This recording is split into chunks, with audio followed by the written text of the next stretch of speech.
Assalamualaikum warahmatullahi wabarakatuh. Pemirsa CSTV yang insya Allah masih setia mengikuti acara dari CSTV ini. Hari ini kita akan melanjutkan acara kita untuk mengulik tentang apa dan bagaimana yang terjadi sebenarnya kepada keempat OPD Dinas PUPR, Dinas Perumahan, Dinas Kesehatan, dan Dinas Pendidikan. Kita kulik lagi. Kita usaha untuk menelusuri dan menemui kepala dinas yang bersangkutan. Pemirsa CSTV, ternyata kontroversi yang terjadi terhadap keempat OPD tersebut dan satu bagian di lingkungan sekretariat Pemda tersebut sekarang sudah agak melebar karena ada masyarakat yang juga peduli dengan Kabupaten Lahat yang melaporkan PJ Bupati terdahulu ke aparat penegak hukum, di mana di dalam laporannya menyatakan bahwa penjabat bupati terdahulu telah melaksanakan abuse of power atau penyalahgunaan kewenangan. Artinya persoalan kontroversi yang ada di Lahat ini semakin lebar. Kita akan mengulik terus sampai keempat pejabat OPD tersebut kembali ke jabatannya semua.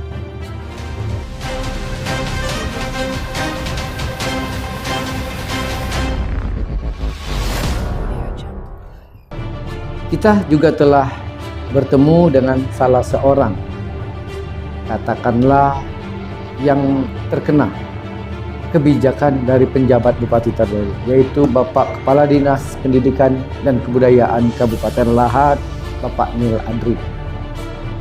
Dan Bapak Nil Adrin tidak mau berkomentar banyak.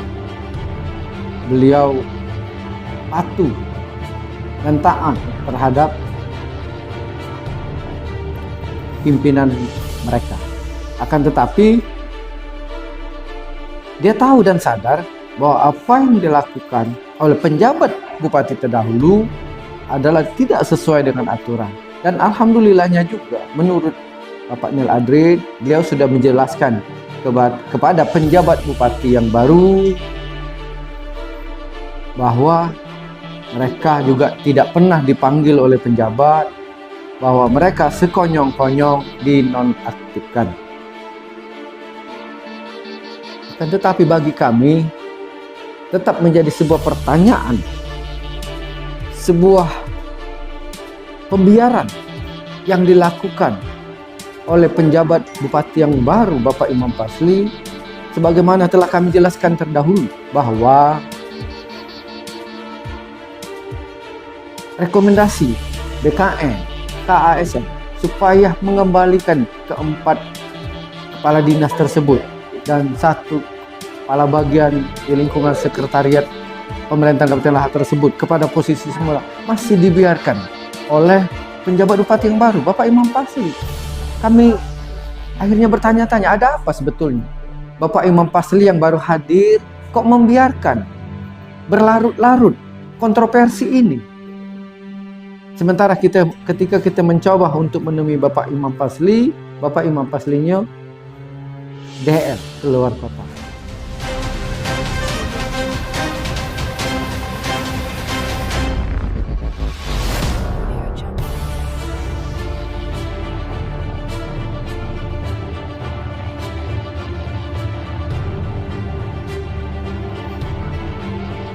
Halo, assalamualaikum. Salam. Bapak Limra udah di kantor? Saya lagi mau ngopi di Gluklik. Oh, mau ngopi di Gluklik? Iya, mau ikut. Oh boleh, nanti kami coba untuk ngikuti Pak Limra di Gluklik ya. Kalau kami sekarang ada di Cafe Ajuma, Pak.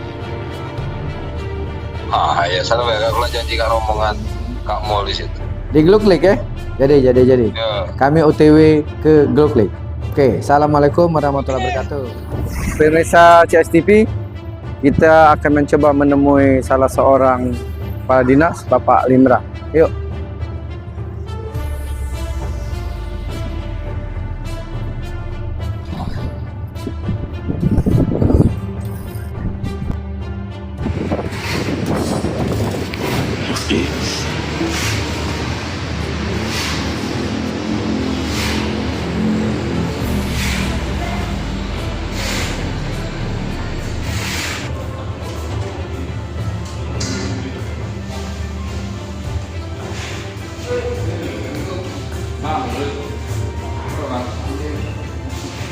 Alhamdulillah, kini kita telah bertemu dengan salah seorang kepala dinas yang dibebas tugaskan tersebut, yaitu Bapak Limra, Kepala Dinas Perumahan dan Permukiman dan Pertanahan.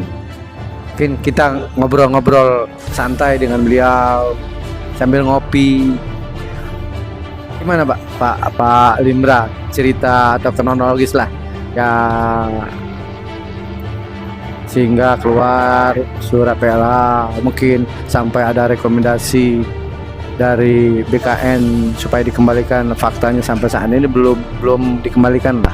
Mungkin bisa Mang Lim jelaskan lah. Syukur alhamdulillah Bang Rus, kita bisa ketemu dalam keadaan sehat walafiat dan di tempat yang sangat santai ini. Jadi kami menerima SK pembebas tugasan dari tugas jabatan itu tanggal, SK-nya ditandatangani tanggal 19 Juli. Kami menerima itu di tanggal 24 Juli. Jadi memang SK itu memang kewenangan dari Pak PJ Bupati. Pernah kemarin saya ditanya juga oleh rekan-rekan wartawan dan saya ungkapkan di situ memang kewenangan Pak PJ Bupati, akan tetapi tinggal kita prosedurnya benar atau tidak.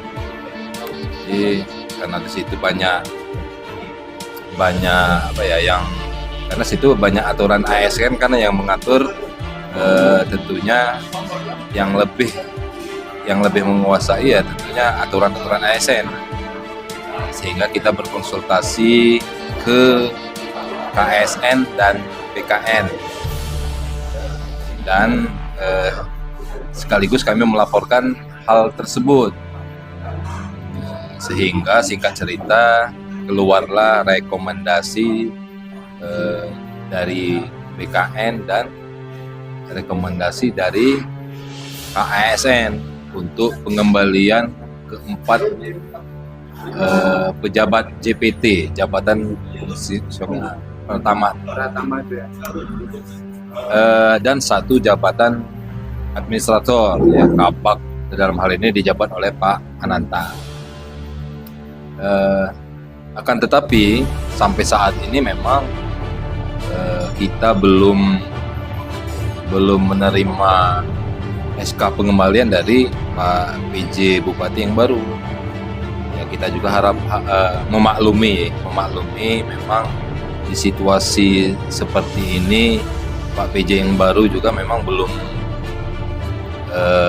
memahami situasi di lahan, sehingga Pak PJ mungkin masih butuh waktu, Pak Rusdi, akan tetapi karena ini memang waktunya momen PJ Bupati ini masuk ini banyak sekali berkaitan dengan hal-hal teknis kami di dinas, seperti mau gajian, seperti di dinas kami ini yang paling pokok itu permasalahan administrasi konstruksinya. Ini sudah banyak pihak ketiga mau nagih, gening baru mau keluar, PLH yang sudah di SK-kan oleh Pak Bupati itu mungkin masih ada keraguan-raguan. keraguan-keraguan untuk bertindak. Takutnya melampaui, apalagi kemarin juga perwakilan dari kami sudah berkoordinasi dan berkonsultasi ke BPKP, dan memang arahan BPKP PLH itu tidak punya kewenangan untuk kewenangan lebih masalah keuangan. Sebelumnya memang Ketua DPRD Kabupaten Lehat dan rekan-rekan pernah berkonsultasi ke BPKP juga terkait permasalahan tugas pokok dan fungsi dari PLH, dan jawaban orang BPKP itu sama dengan yang jawaban yang rombongan dinas Perkim kemarin ke BPKP. Jadi memang terbatas PLH itu, tugas dan kewenangannya. Jadi ini menambah keraguan-raguan kamu, bukan kami, dalam arti kata rekan-rekan di dinas Perkim ini untuk melanjutkan seperti berita acara sampai ke SPM. Nah, itu siapa nanti yang bertanggung jawab? Artinya kalau diteruskan akan bisa menjadi dan BPK misalnya. Tidak sampai kalau saya Memang lebih senangnya ada kejelasan. Kalau memang PLH memang tupoksinya bisa, ya alhamdulillah, jadi tidak stuck. Jadi pekerjaan kantor kami tidak stagnan, stop di situ, jadi tetap jalan terus. Kalau gini kan kasihan, teman-teman ini sudah nanya terus. Tapi dengan ke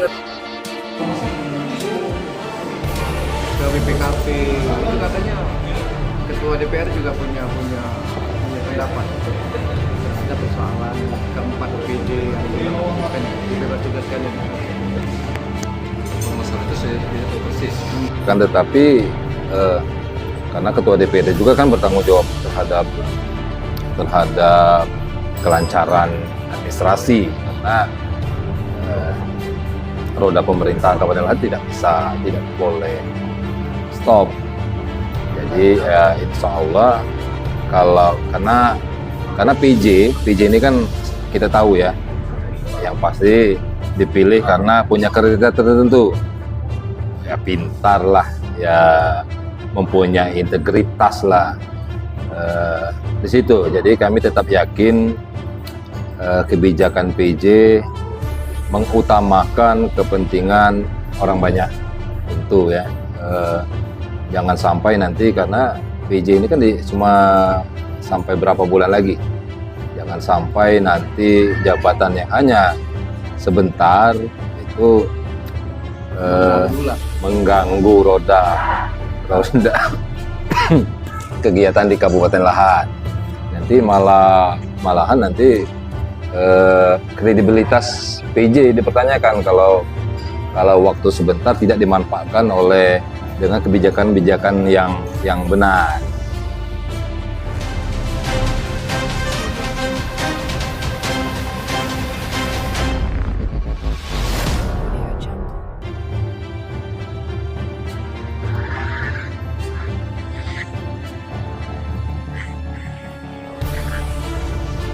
Kita telah bertemu dengan Kepala Dinas Pendidikan dan Kebudayaan Bapak Nel Adrin.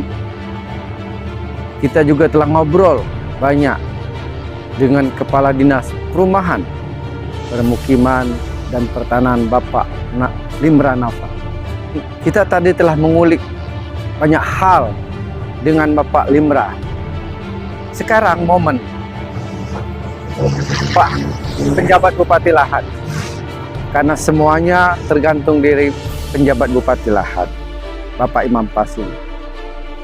Kita juga mendengar statement dari Bapak penjabat Bupati Lehat, Pak Imam Pasli, di salah satu TV nasional. Beliau menyatakan bahwa akan minta petunjuk kepada Kemendagri terhadap persoalan keempat kepala OPD tersebut. Akan tetapi menurut kami selaku orang awam, ya, hal ini sebetulnya tergantung dari niat baik dan kemauan dari Bapak Imam Pasli selaku atasan langsung dari keempat OPD itu, bukan Kemendagri.